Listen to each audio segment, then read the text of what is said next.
எல்லாருக்கும் வணக்கம். இன்றைக்கி நம்ம ரொம்ப ஹெல்த்தியான கொள்ளு இட்லி எப்படி செய்யலான்னு பார்க்க போகிறோம். எளிச்சவனுக்கு எள்ளு, கொளுத்தவனுக்கு கொள்ளு, இந்த பழமொழி நீங்கள் கேள்விப்பட்டிருப்பீங்க.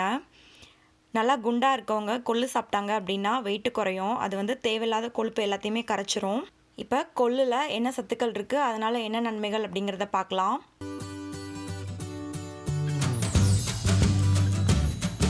இப்போ கொள்ளு இட்லி செய்ய தேவையான பொருட்கள் என்னென்னு பார்க்கலாம். 3/4 கப் கொள்ளு, 1/4 கப் உளுத்தம்பருப்பு, 1/4 கப் அரிசி, 1 டேபிள் ஸ்பூன் வெந்தயம், தேவையான அளவு உப்பு, தேவையான அளவு தண்ணி.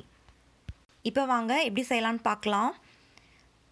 ஒரு பாத்திரத்தில் கொள்ளு, உளுத்தம்பருப்பு, அரிசி, வெந்தயம் இது எல்லாத்தையுமே போட்டு நல்லா கழுவி ஒரு 4 மணி நேரம் போல் ஊற வச்சுக்கோங்க. நான் ஓவர் நைட் ஊற வச்சுருக்கேன்.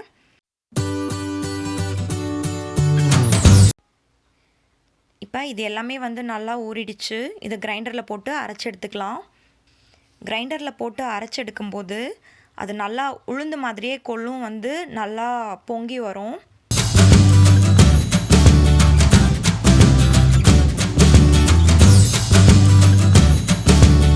இப்போ இதை நம்ம அரைச்சி எடுத்துட்டோம். இதில் உப்பு போட்டு கலந்து ஒரு 4 மணி நேரம் புளிக்க வச்சுக்கலாம். இங்கே ரொம்ப கோல்டாக இருக்கிறதால நான் ஒரு 8 மணி நேரம் புளிக்க வச்சுருக்கேன்.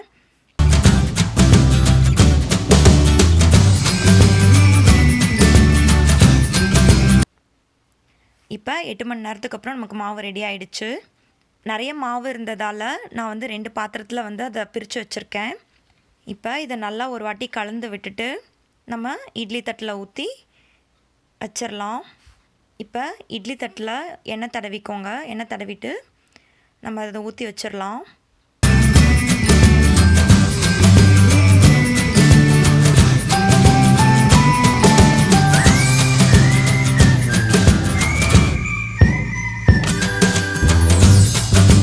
இப்போ இதை நம்ம இட்லி பாத்திரத்தில் வச்சு வேக வச்சுக்கலாம். எப்பவும் போல் ஒரு 15 நிமிஷம் வேக வச்சிங்கன்னா போதும்.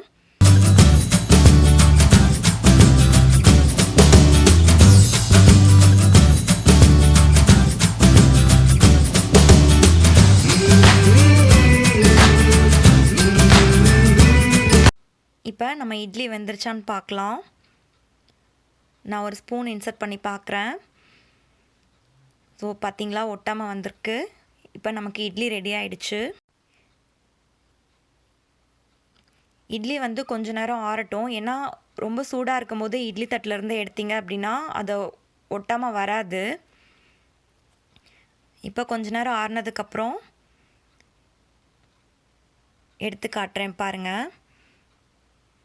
பார்த்திங்களா, எல்லாமே ஒரே மாதிரி ஒட்டாமல் சூப்பராக நமக்கு மெத்துன்னு இட்லி ரெடி ஆகிடுச்சு. இந்த ரெசிபி உங்களுக்கு பிடிச்சிருந்தது அப்படின்னா நீங்களும் இதே மாதிரி வீட்டில் ட்ரை பண்ணி பாருங்கள்.